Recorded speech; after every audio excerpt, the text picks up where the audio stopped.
భారతదేశంతో పాటు ఆంధ్రప్రదేశ్ రాష్ట్ర రాజకీయాలలో ఒక పెను తుఫాన్ ప్రారంభమైంది. ప్రజలంతా కూడా ఈరోజు భారతదేశం ప్రపంచ దేశాలతో అగ్రగామిగా పోటీ పడాలని చెప్పని ఆడ ఎన్డీఏ కూటమికి, అదేవిధంగా ఆంధ్రప్రదేశ్ లో ఏదైతే ఈ రాక్షస పరిపాలన, ఈ అవినీతి పరిపాలన పూర్తిగా పెకలించాలని చెప్పని కసిగా ఓట్లేశారండి ప్రజలంతా కూడా. కుల మతాలకు అతీతంగా, ప్రాంతాలకు అతీతంగా ఈ దుర్మార్గమైనటువంటి పరిపాలన ఈ రాష్ట్రంలో ఉండకూడదని చెప్పని చిత్తుగా ఓడించారు అంటే నిజంగా వైఎస్ఆర్ కాంగ్రెస్ పార్టీకి ఇది చెంపపెట్టు లాంటిది. ముఖ్యంగా తిరుపతి పవిత్ర పుణ్యక్షేత్రం శ్రీ వెంకటేశ్వర స్వామి పాదాల చెంత ఉన్న మేమంతా కూడా పదే హెచ్చరించాం ఈ రాష్ట్ర ప్రభుత్వాన్ని.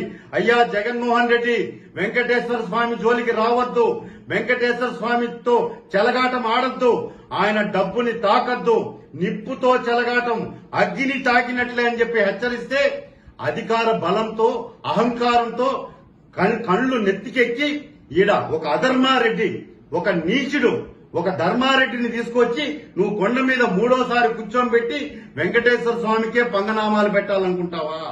ఈ రోజు నీ చరిత్ర వైఎస్ఆర్ కాంగ్రెస్ పార్టీ శాశ్వతంగా భూస్థాపితం చేసేశాడు వెంకటేశ్వర స్వామి. ఒకటే చెప్తున్నాను, అధికార బలంతో, అంగబలంతో, అహంకారంతో వెంకటేశ్వర స్వామితో పెట్టుకోవద్దండి అని చెప్పని హెచ్చరించినాం. ఈ రోజు ధర్మారెడ్డి పెట్టుకొని ఇష్టానుసారంగా భక్తుల మీద మీ దాడులు. ఈ రోజు సామాన్య భక్తులుగా, తిరుపతి స్థానికులుగా మేము అయ్యా మా స్వామి డబ్బు జోలికి పోవద్దండి, స్వామికి వచ్చే భక్తులకి సౌకర్యాలు కల్పించండి అంటే మా మీద కేసులు పెడతావా దుర్మార్గుడా? ఈ రోజు నువ్వు పెట్టిన కేసు నిన్ననే హైకోర్టు కొట్టేసింది. నా మీద పెట్టిన కేసు ఇదే భగవంతుడు భక్తుడికి ఇచ్చిన విజయంగా భావిస్తున్నాం. నాలాంటి భక్తులు ఎంతో మంది ఎన్నోసార్లు హెచ్చరించారు, నీ పద్ధతి మార్చుకో, నీ అహంకారమే నిన్ను మసి చేసేస్తుంది, భూస్థాపితం చేస్తుంది ధర్మారెడ్డి అని. కానీ అహంకారంతో, అధికార బలంతో రెచ్చిపోయావు. ఈరోజు టీటీడీ ఉద్యోగస్తుల్ని ఉక్కుపాదంతో అంచావు, తిరుపతి ప్రజల్ని స్వామివారికి దూరం చేశావు. సామాన్య భక్తులంటే నీకు లెక్కలేదు. ఒక దళారీ లాగా తిరుమల కొండ మీద తిష్ట వేసి జగన్మోహన్ రెడ్డి చెంచాగాడి లాగా బతికినావు. ఈ రోజు నీ బండారం బయటపడింది.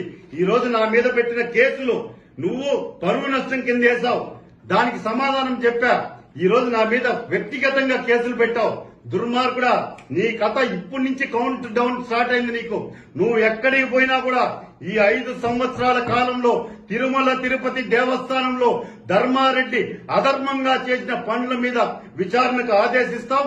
నువ్వు ఎక్కడ దాక్కున్నా కూడా నీకు చెంచల్ కూడా జైల్లో చెప్పకూడదు వినిపించే గతి దగ్గరలోనే ఉంది. అది నేను చెప్పడం కాదు, సాక్షాత్ వెంకటేశ్వర స్వామి నీకు ఇప్పటికే చెంప చెల్లుమనిపించాడు. ఈ రోజు వస్తున్నటువంటి ఫలితాలతో నీకు చివరిగా పూర్తిగా భక్తులంతా కూడా తిరగబడి గుడ్డలిప్పి కొట్టే రోజులు అతి త్వరలోనే ఉన్నాయి.